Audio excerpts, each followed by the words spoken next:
नमो तस्स भगवतो अरहतो सम्मा सम्बुद्धस्स।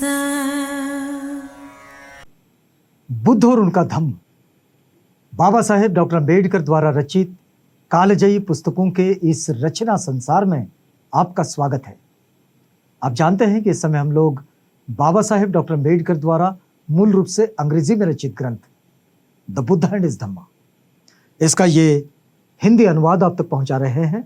और ये जो हिंदी अनुवाद है, ये हिंदी अनुवाद डॉक्टर भदंत आनंद कौशल्यायन जी का है। आइए इस कड़ी में आगे बढ़ते हैं। हमेशा की तरह आपको याद भी दिला देते हैं कि ये बुद्ध और उनका धम्म के सप्तम कांड का पहला भाग है।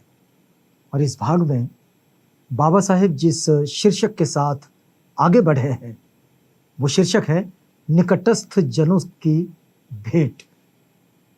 तो ये जो निकटस्थ लोग थे उनके, इन लोगों से उनकी जो भेंट हुई है, तो इसी पर ये पूरा का पूरा भाग केंद्रित है। बाबा साहेब शीर्षक लिखते हैं तथागत बुद्ध और सारिपुत्त की अंतिम भेंट। वैसे भदंत सारिपुत्त और भदंत महामोदग्लायन, इनके विषय में यही कहा जाता था कि ये अग्र श्रावक है तथागत बुद्ध के। और बौद्ध साहित्य में तो ये भी मिलता है कि जब ये बोलते थे तो लोग ये मानते थे कि सारिपुत्त नहीं बोल रहे हैं, स्वयं तथागत बोल रहे हैं। मोदग्लायन नहीं बोल रहे हैं, स्वयं तथागत बोल रहे हैं। तो ये भी मान्यता उस वक्त की रही है। अब इसमें कितनी सत्यता रही वो एक दूसरी बात है, वो लोगों की अपनी अनुभूति है, लेकिन बौद्ध साहित्य में इसका उल्लेख जरूर मिलता है। यहाँ आगे बढ़ते हैं बाबा साहेब के इस समझ के साथ और समझाइश के साथ। बाबा साहेब लिखते हैं, तथागत बुद्ध श्रावस्ती के जेतवन विहार में गंधकुटी में विराजमान थे तो 500 भिक्षुओं के साथ लिए सारिपुत्त वहां पहुंचे। सारिपुत्त के साथ भी एक बड़ा परिवार था। 500 भिक्षुओं के साथ सारिपुत्त वहां पहुंचे जहां तथागत रुके थे, यानी कि जेतवन विहार में गंधकुटी में। तो तथागत को अभिवादन कर सारिपुत्त ने निवेदन किया कि अब मेरा अंतिम समय समीप आ पहुंचा है, क्या तथागत अब मुझे शरीर त्याग की अनुमति देते हैं? सारिपुत्त पहुंचे हैं तथागत के पास और उससे पूछते हैं, तथागत से अनुमति मांग रहे हैं कि भगवान अब मेरा अंतिम समय आ गया है, क्या भगवान मुझे शरीर त्याग की अनुमति देते हैं? अब ये सारी चीजें बाबा साहेब ने लिखी। इसकी सत्यता को जिन लोगों को ये चीजें ठीक नहीं लग रही होगी सुनते हुए, हो सकता है तो वे लोग इसकी सत्यता पर परीक्षण करें, इसका जांच करें। लेकिन बाबा साहेब ने जो लिखा है उसे ही हम आप तक पहुंचा रहे हैं। बाबा साहेब लिखते हैं कि तथागत से सारिपुत्त ने अनुमति मांगी शरीर त्याग की। तथागत बुद्ध ने सारिपुत्त से पूछा, क्या तूने अपने निर्वाण के लिए कोई स्थान विशेष चुना है? तथागत सारिपुत्त से पूछते हैं कि सारिपुत्त, क्या तुमने कोई विशेष जगह चुनी है अपने निर्वाण के लिए? तो सारिपुत्त का उत्तर था, हाँ, मैं मगध के नालक नाम के गांव में पैदा हुआ था। जिस घर में पैदा हुआ था वो अभी भी है, मैंने उसी को चुना है। सारिपुत्त कहते हैं कि हाँ, मैंने वही घर चुना है जहां मेरा जन्म हुआ था। तो तथागत कहे, प्रिय सारिपुत्त, जो अच्छा लगे सो करो।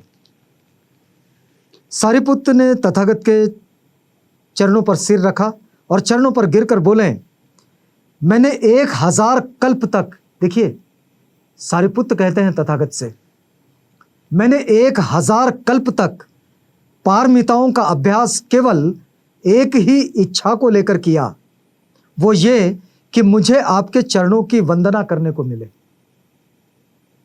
सारिपुत्त कहते हैं कि मैंने 1000 कल्प तक पारमिताओं का अभ्यास केवल इसलिए किया कि मुझे आपके चरणों पर वंदना करने को मिले। मेरी ये इच्छा पूरी हो गई, मेरी प्रसन्नता का अब कोई ठिकाना नहीं। तथागत के चरणों पर गिरकर सारिपुत्र ये कह रहे हैं और अनुमति मांगने आए हैं शरीर त्याग की। फिर वो कहते हैं कि हमारी पुनरुत्पत्ति की संभावना नहीं है।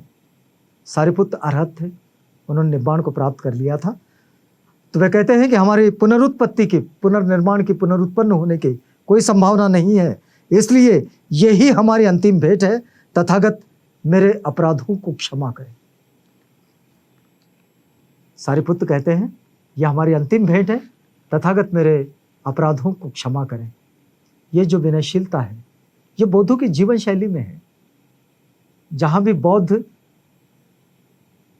अपना जीवन यापन करते हैं, वो सारे बौद्ध इतनी ही विनम्रता के साथ अपने अपराधों को स्वीकार करते हैं और उसके लिए क्षमा याचना भी करते हैं।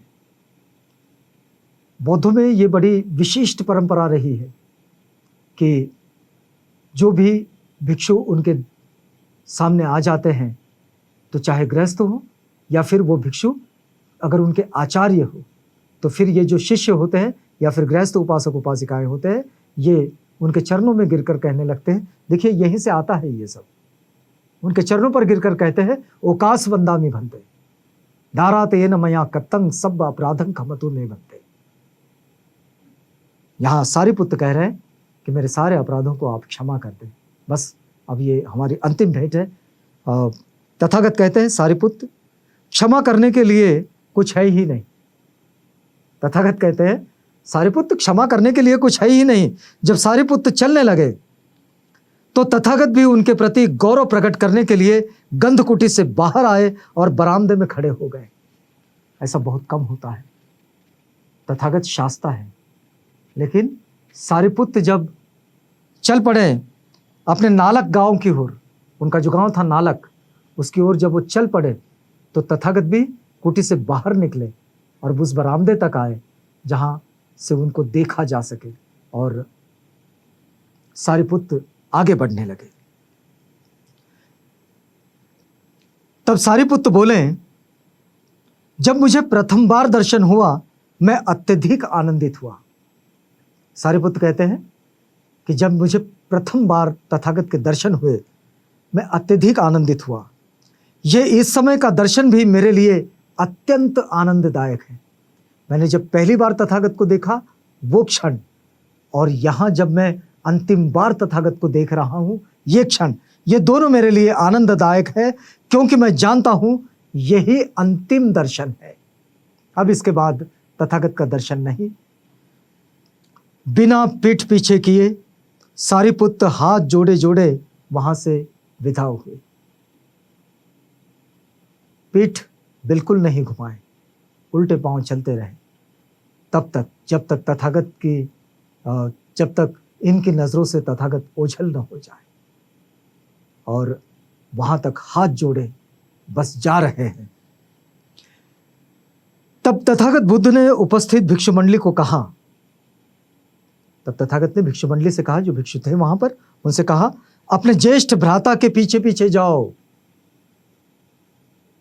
भिक्षुओं से कहा तथागत ने अपने ज्येष्ठ भ्राता के, सारिपुत्र को यही उपाधि थी, अपने ज्येष्ठ भ्राता के पीछे पीछे जाओ।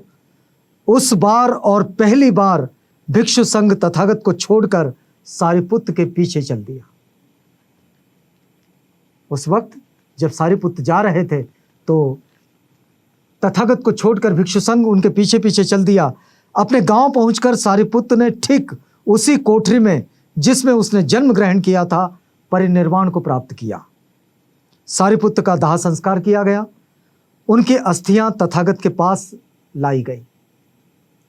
सारिपुत्र का दाह संस्कार होने के बाद नालक में उनकी अस्थियां, ये भी बौद्धों की पुरातन परंपरा रही है कि वे अस्थि धातुओं को संभाल कर रखते हैं, सहेज कर रखते हैं।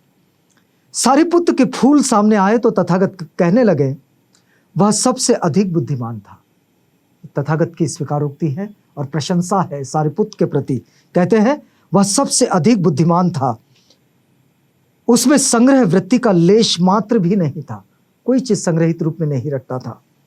वह उत्साही और परिश्रमी था, उसे पाप से घृणा थी, कोई बुरा कार्य नहीं करता था। भिक्षुओं, उसके फूल देखो, अस्थि धातु, इसे फूल कहा जाता है। जो लेकर आए, उन्हें कहा इसकी उसके फूल देखो, क्षमाशीलता में वह पृथ्वी के समान था।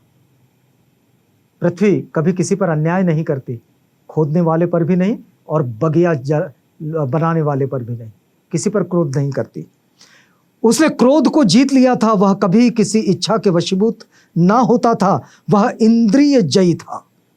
उसने अपने इंद्रियों पर विजय प्राप्त कर ली थी। वह करुणा तथा मैत्री की मूरत था। अगर करुणा और मैत्री की मूरत के रूप में किसी को देखा जाए तो सारिपुत्र को देखा जा सकता था। उसी समय महामुद्गलायन भी राजगृह के समीप एक एकांत विहार में रहते थे। तथागत के शत्रुओं द्वारा नियुक्त हत्यारों ने महामुद्गलायन की हत्या कर डाली। सारिपुत्र की के फूल रखे हैं और उसी वक्त में ये एक प्रसंग है जिसमें महामुद्गलायन की हत्या हो गई है। जो तथागत के शत्रु थे उन्होंने यह हत्या की। महामुद्गलायन की मृत्यु का दुखद समाचार तथागत तक पहुंचा। सारिपुत्र और मुद्गलायन उनके दो मुख्य शिष्य थे। सारिपुत्र धम्म सेनापति कहलाते थे। सारिपुत्र को इसी नाम से जाना जाता था, धम्म सेनापति, और भिक्षुओं में वे ज्येष्ठ भ्राता। सारिपुत्र धम्म सेनापति कहलाते थे। तथागत अपनी धम्म परंपरा चालू रखने के लिए कदाचित उन्हीं पर निर्भर करते थे, सारिपुत्र और महामुद्गलायन पर। तो उन दोनों की मृत्यु से तथागत के मन में बहुत संवेग भी उत्पन्न हुआ होगा। वैसे ये कहना ठीक नहीं है क्योंकि वे तो बुद्ध थे, जानते थे, और इस तरह की आसक्ति में वे कहीं फंसे भी नहीं थे। तो उसके बाद उन्होंने श्रावस्ती में रहना अच्छा नहीं लगा, वे श्रावस्ती से विदा हो गए। श्रावस्ती में ये दोनों खबरें आई, महामुद्गलायन के भी परिनिर्वाण की और सारिपुत्र के भी परिनिर्वाण की। उनके फूल उनके सामने थे और वहीं महामुद्गलायन के परिनिर्वाण की खबर आई, उसका समाचार मिला। और श्रावस्ती में रहना तथागत को अच्छा नहीं लगा होगा, तो फिर उन्होंने इसे छोड़ दिया। बाबा साहेब लिखते हैं कि तथागत ने अब यहाँ से श्रावस्ती को छोड़ दिया, श्रावस्ती से विदा हुए। तो श्रावस्ती से विदा हुए, यहीं पर ये पहला भाग सप्तम कांड का खत्म होता है। सप्तम कांड के दूसरे भाग से आपको जोड़ेंगे, लेकिन इसके लिए आपको अगली कड़ी का इंतज़ार करना होगा क्योंकि हमारा ये वक्त पूरा होता है। तो मिलेंगे अगली कड़ी में, तब तक के लिए हमें इजाज़त दीजिएगा।